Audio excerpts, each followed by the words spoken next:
I got rejected from the Royal Academy of Music and the Royal College of Music in the UK when I was applying for music school. I was also rejected by Oberlin in the States, the New England Conservatory, and the Cleveland Institute of Music.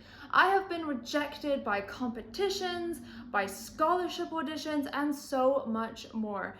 And I failed my midterm exam during my first year of conservatoire the first time. Luckily, I was able to retake it and pass, but yeah, I failed it. I understand what rejection feels like and how it can affect us. It can suck. Let's just be honest. That feeling you get when someone says no, or some organization or institution or exam result says no, it can feel really bad. Like, I remember when I was rejected, well, not rejected, but when I failed my midterm exam during my first year, I was a mess, it sucks. And rejection can really, really be hard, right? And I think the first thing to note is that's okay. It's a normal feeling for that to happen.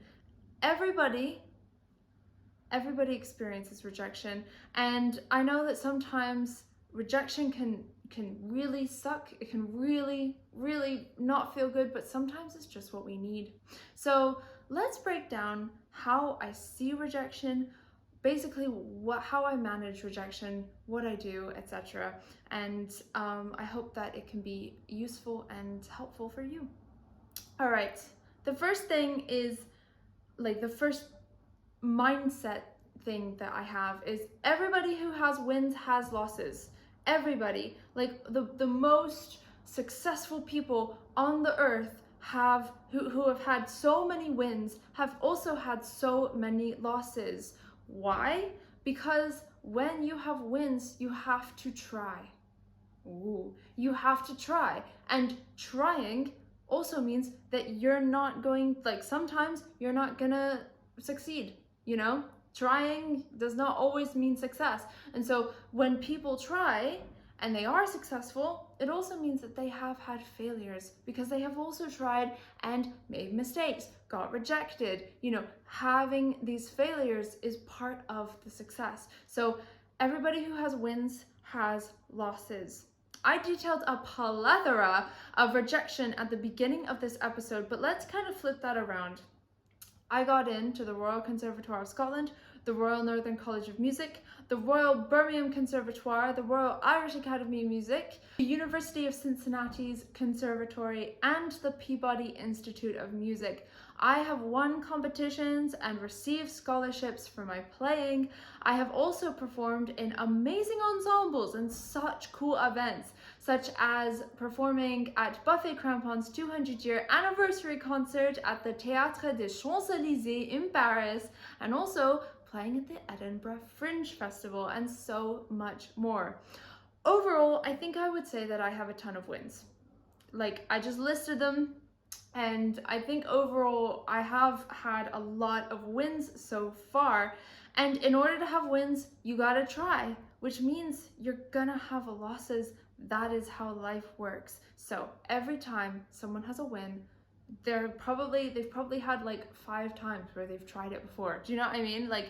That's so important to remember. So everybody you see in music who has done great things or has had wins, if you were to ask them about their rejections, they would have stories. They would have stories. I have done interviews on this podcast with some professional classical musicians, and they have told me stories because there are stories.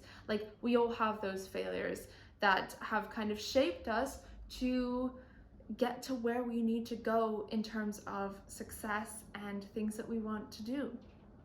It's not a singular feeling, rejection. Everybody understands it. And I think the first part of working through it is normalizing that, being this is a normal feeling.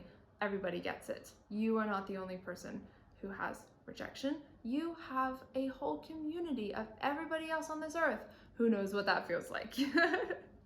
So going from there, I think it's important not to compare ourselves with other people.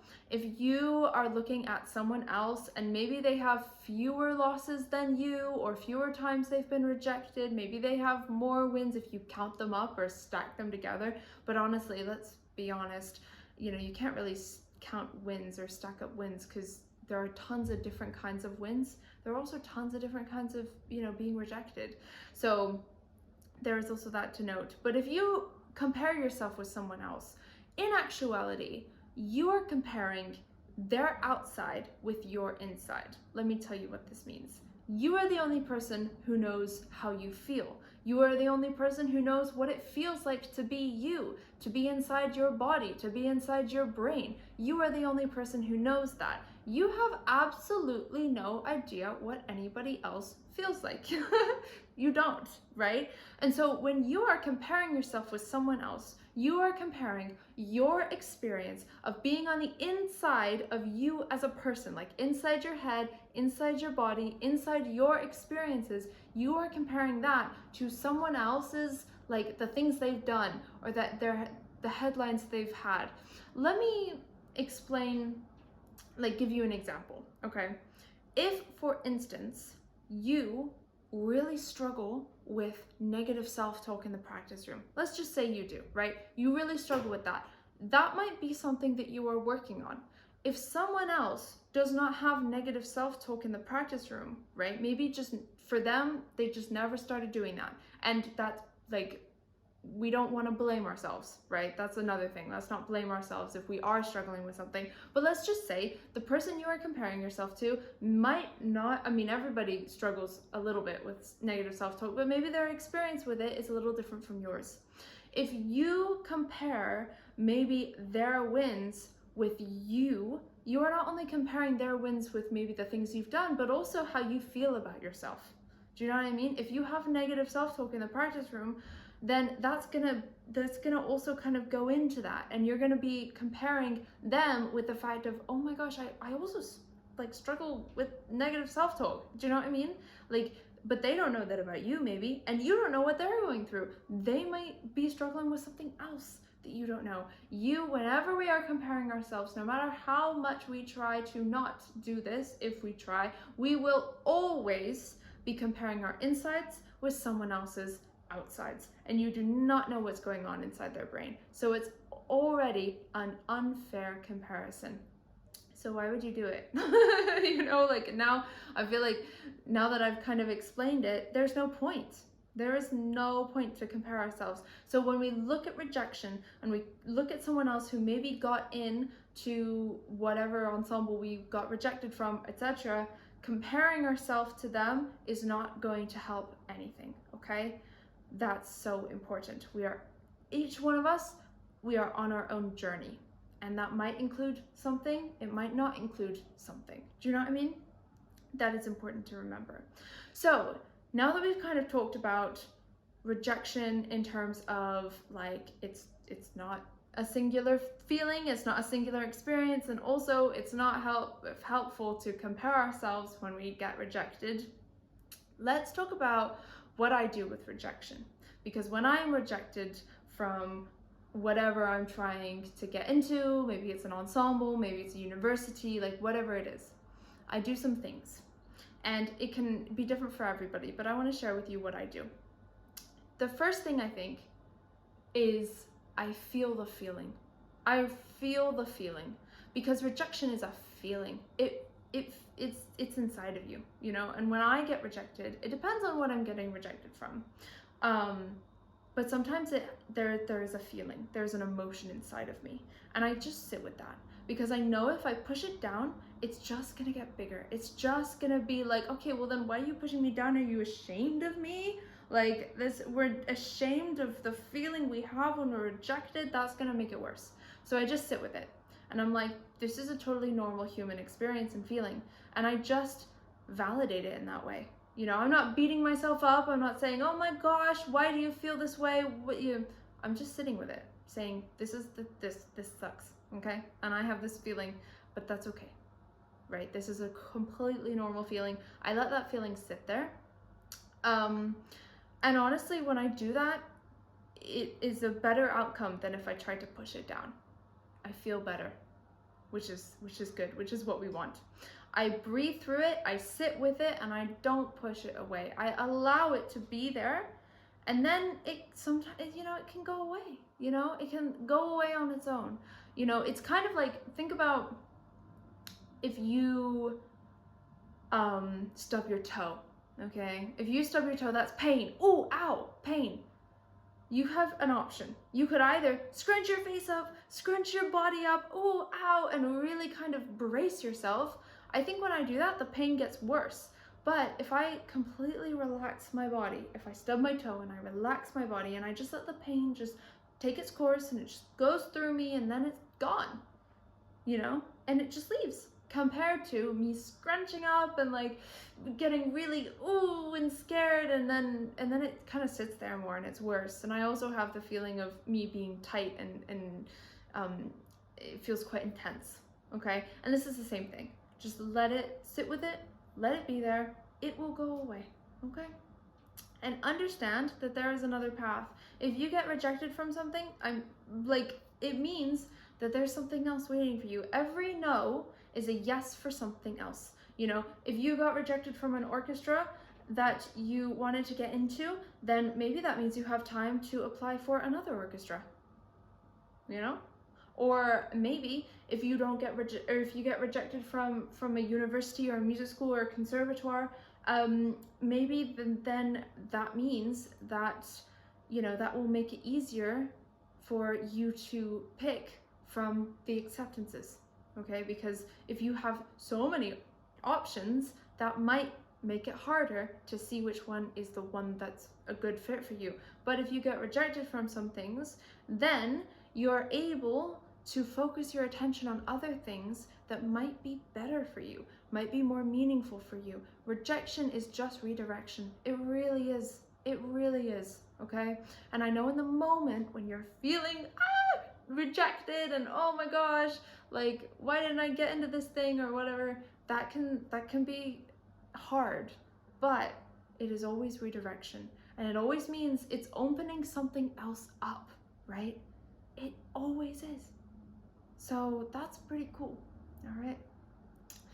Before we finish this episode and we do a little recap, I want to tell you about a tool that has been helping me in the practice session, because I think it sucks when we are in a practice room and we don't know what we're doing. Okay, when you're sat in a practice room and you're like, I have an hour and I have etudes to practice and I should practice my scales and I have extracts to practice, and also wasn't there something I should have prepared for this thing, and oh, I have an audition coming up, I should work on that music. Did I just stress you out? Because I just stressed myself out. And you're sitting in the practice room and you're like, well, I have an hour, I don't know what to do. Planning your practice is the answer. It really is. All my sessions that are planned are so much better than the ones where I just sit there and wonder what I should be doing.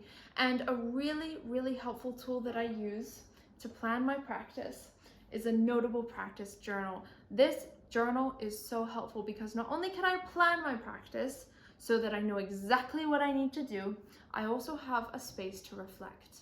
And that means that I can look back on the session and write down what was good, write down what was bad, and also write down what I want to work on next. So the next session, you know exactly what you want to work on. Having that kind of next step section in the practice or in the reflection, I always write my next steps, and that can be so helpful. I mean, it is so helpful for the next session because I'm like, okay, I know what I need to do because I wrote it down the last time I was, you know, in the practice room headspace. So it's so helpful. As soon as I realized that I was finding this journal helpful, I knew that I needed to tell you about it and give you a code. So please do use code Eleanor15 for 15% off your journal. That is ELEANOR15 for 15% off your journal. And get yourself a journal and start planning that practice because it does make a difference. Like, it's really helpful, and you can have more effective planned out sessions so you're not sat there in the practice room wondering, what should I do? I only recommend things that I absolutely love. This code is an affiliate code, which means I do receive a commission with no extra cost to you. And the link to the site for the journals, to Notable, and the code will be down below in the description in the show notes just for you. All right, let's do a little bit of a recap. So basically, rejection happens to everyone, and everybody who has wins has losses. We can all detail the win column and the losses column in anything, not just music, just like absolutely anything. So we have all experienced rejection and have dealt with that, and that's like completely normal, and you are not alone in this. That's important to note. Not comparing yourself to other people, because you are always comparing their outsides to your insides, and that's not a fair comparison. And lastly, what I do with rejection, I think the most important thing is I let it kind of, like, I feel the feeling and I don't try and push it away too soon. I give myself the grace to feel that feeling. And I understand that there is another path. I think a lot of people, when they feel rejection, myself included, like a few years ago, would beat themselves up mentally, which would just look like they're grumpy. But in actuality, we don't deserve to be beaten up mentally. We just don't, right? It's so, so important that we sit with ourselves and just allow this to happen, and it's okay. Rejection is redirection, all right? Thank you so much for listening to this episode. I am so glad that you are here. If you enjoyed this episode, please do like, subscribe, follow, comment, and share this episode with someone that you think might need it, because we all at some point need a little bit of comfort when we are feeling rejected. All right, and I will see you in the next episode. Okay, take care. Bye.